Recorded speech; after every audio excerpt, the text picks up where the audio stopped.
It was 7 o'clock a.m., and I was greeted by the sound of chainsaws and concrete mixers. What should have been a peaceful Saturday morning at my grandfather's cabin quickly turned into a nightmare.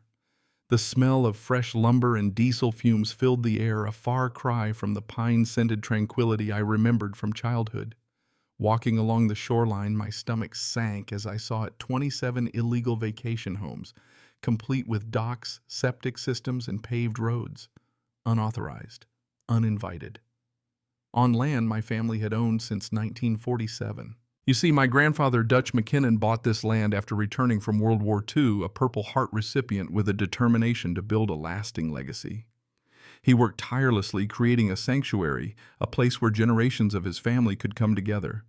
Every summer I'd hear his stories about how he helped immigrant families settle around the lake in the 50s, all of them respecting property lines, all of them asking permission before putting up a shed or a cabin. That was his way, the right way. But now a woman named Connie Blackwell had come along and convinced 27 families they could build whatever they wanted. All they had to do was pay her some fake HOA fees. No permits, no legal rights, just cash. In return, she promised them they could build their own little vacation village on my family's land. For 3 years, she pocketed $847,000 from these people. But when she handed me an invoice demanding $14,000 for back dues on property my family had owned for decades, that was the breaking point. The second I pulled out the original deed, Connie's smug grin vanished. There it was, the undeniable proof. This wasn't her land, and it certainly wasn't hers to sell. She'd built an illegal empire and convinced everyone it was all perfectly fine. But she'd made a fatal mistake. She'd underestimated me. My grandfather had left me a note before he passed to protect our land from those who would steal what we built. I thought I'd come up here for a peaceful weekend of fishing, maybe clean out the cabin. Instead, I found myself standing face to face with squatters who believed they had every right to be there. They'd built cabins, docks, roads, none of it with permission. It was all wrong, all of it. I walked up to one of the nearest cabins and an elderly man emerged wearing a lake t-shirt. "You can't just show up here and cause trouble," he barked at me. Then came a woman with her arms crossed, defensive. "We've invested everything into these homes. Who do you think you are?" And that's when Connie Blackwell made her entrance. She rolled up in a white Escalade designer boots and a leather portfolio, looking every bit the part of a fraudulent HOA president. "You must be Dutch's grandson," she said, like she was the queen of the lake. "I suppose no one told you about our established community structure here." For 3 years, Connie had convinced families to pay her HOA fees, all while she ran a scam on them. And now she was trying to do the same thing to me. "Your grandfather was less involved in his later years," she said, trying to undermine his legacy. I snapped back. He was never less involved, and I wasn't going to let her get away with this. But it wasn't just about a few cabins. It was about an entire operation built on lies. I'd been managing my family's land for years, but these people had been building without so much as a permit. When I tried to press for proper documentation, they all started to get defensive. That's when Connie handed me the $14,000 bill for back dues. The audacity of it, a fake bill for land I owned. That night, surrounded by my grandfather's legal files, I realized the scope of the fraud. The families were being scammed by Connie, who had convinced them they had a right to live there just because they'd paid her some money. It was absurd. It wasn't just about the cabins. It was about proving that these people couldn't just claim what wasn't theirs. Connie took it to the next level by hiring a law firm that specialized in adverse possession rights, claiming that after 20 years of occupation, the families had earned legal residence. But I knew better. I went to the county courthouse, dug through property files, and uncovered the truth. The earliest cabin had been built in 2019. There was no 20 years of occupation. There wasn't even close to the legal requirements for adverse possession. Armed with this knowledge, I sent out certified letters to all 27 families. The message was simple: stop building. This is private property. But instead of accepting the truth, the families fought back harder. They tore down my no trespassing signs, hired more lawyers, and even filed a restraining order against me, claiming that I was harassing them. I couldn't believe it. They had built illegally, and now they were playing the victim. The situation escalated. Connie convinced the families to petition for emergency rezoning, attempting to have my private lake designated as an established residential community.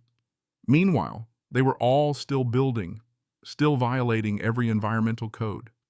I realized the only way to stop this was to expose the full scale of their violations. I hired an environmental lawyer, and when the investigation came back, it was worse than I thought. They had built illegal septic systems, destroyed protected wetlands, and polluted the lake with chemical runoff. But the kicker was when the insurance companies got involved. When families tried to file claims for water damage, they were denied because their homes were built on stolen land. The panic set in.